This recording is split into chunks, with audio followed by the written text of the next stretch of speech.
আসসালামু আলাইকুম মামা। ওয়ালাইকুম আসসালাম। এখানে বসছেন কেন?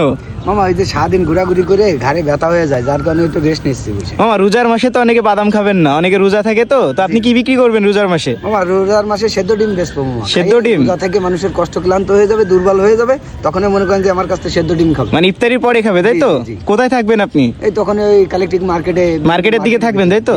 আচ্ছা, আমাদের তাহলে একটা 20 টাকার দেন, আর রোজার আগে খেয়ে নিই, আবার রোজার পরে খাবো ইনশাল্লাহ। আচ্ছা।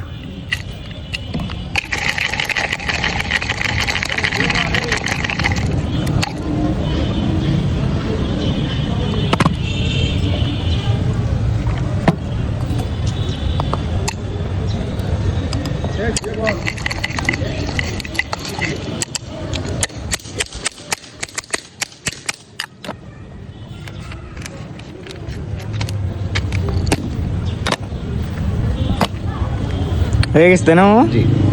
তো যাই হোক, এই যে রোজার আগে লাস্ট একবার খেয়ে নিচ্ছি, আর রোজার পরে দেখা হবে মামার সাথে, আবার মামা সেদ্ধ ডিম বিক্রি করবে।